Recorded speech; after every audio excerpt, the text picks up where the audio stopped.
Wala kami. Tumalon kami sa ibang networking. Bakit? May problema. Hindi ka kasi nagtitraining. So, ang problema nun, hindi kami kumikita. So, isa sa mga challenge na problem na na-encounter namin, pag nakita ka ng ibang networking company na taga-in global ka, sikat ka. Tama. So, o-offeran ka nila, mag-speaker ka dito sa amin.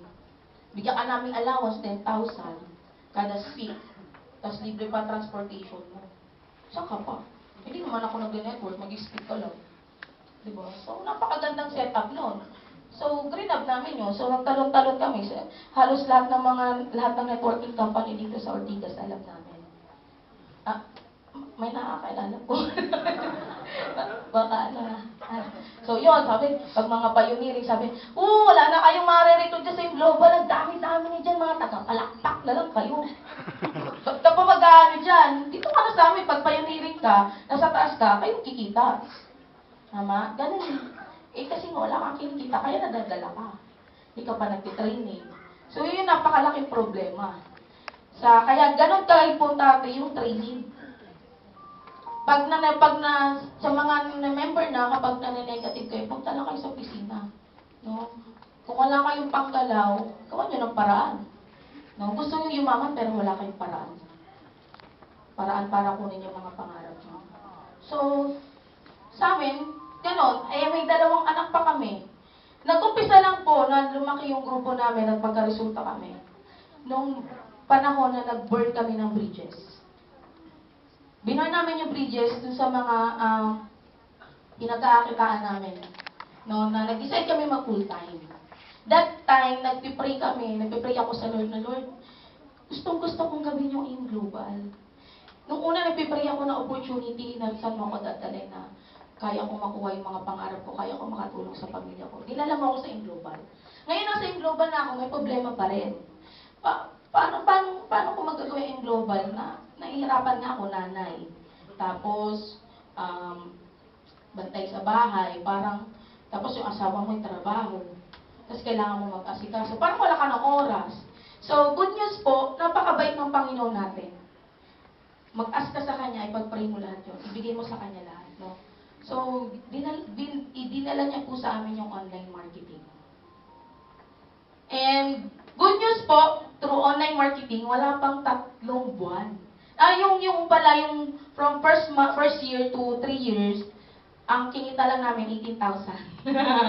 Nakakatawa, di ba? Pero nung nag-online marketing kami, doon na pumasok. Less than 3 months, pumalo ng 100,000 mahigit yung kita namin. Ganun po kaganda. No? Kailangan mo lang ng sistema. So, may sistema po tinuturo yung mga apply. Lahat po ba tayo taga-TGIA? Meron po ba kayo? No? Okay lang. Okay lang yun. No? Congrats po, nandito po kayo. Yun. Na may tinuturo pong sistema kung paano gagawin yung online marketing. Na napakadali. Hindi naman namin sinasabi na hindi kayo mahirapan pag ginawa nyo to. Pero, sa lahat nga ng mahirap, ito yung pinakamadali. Kasi pag nag-online ka, akala mo madali na. Hindi. Mapupuyat ka rin. Kakausap ka rin ng tao. No? Tapos, ma-reject ka rin. Napakaraming rejection na po namin na ano. Pero ang kagandahan doon, mas marami kang makakausap. Kahit nakaupo ka lang sa bahay, nag-online ka. Iba't ibang bansa na pupuntahan mo because of online marketing. Marami kang nakakausap. And, doon mo mapapalabas kung ano yung tunay na ikaw. No? So, yun po. Nakakatuwa po. Nandito po yung buong grupo namin, which is AMIA. I would like to acknowledge the presence of my group. AMIA. Tayo mga kayo, guys. Yun. Sila lang po yung nakarating kasi yung group, iba pong grupo namin, nasa Saudi, nasa Taiwan, nasa Malaysia.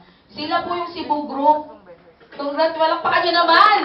Cebu group po yan, pero nandito. Ang ginagawa po namin kasi, tinitrain po namin sila sa bahay, mag-online. Yun po yun. Yun lang, baliwan lang kami pag nag-pay-in. Sabi, 1 milyon! Ganun lang, pag nag-pay-in. Nakakatuwa, kasi parang kayo, mga baliw kayo, sabi sa amin sa kapitbahay namin. Ay, alam mo, maghapon magdamag nakatutok sa computer. Paano pabayaan ng mga anak? Palagi ko sa cybersex yan. Fit? Cybersex daw. Okay lang naman, tutan maganda naman ako. Sabi ng nanay ko. Sabi din ng asawa ko, syempre. Yun ang nakakatawa. Nakakabalik Ang saya naman. Power! Yan. Pag nag-online ka pala, cybersex na.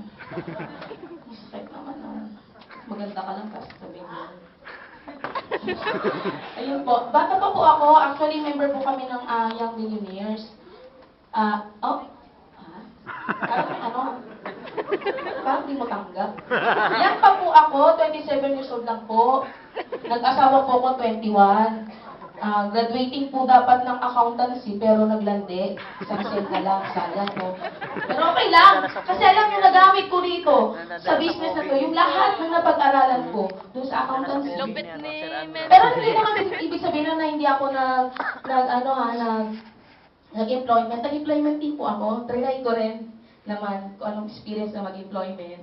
Nagnanamuhan po ako doon sa isang malaking construction company, no, na araw-araw, pinupotaktik ka ng mga supplier kasi ikaw yung mumurahin dahil hindi pa nagbabayad yung amo mo.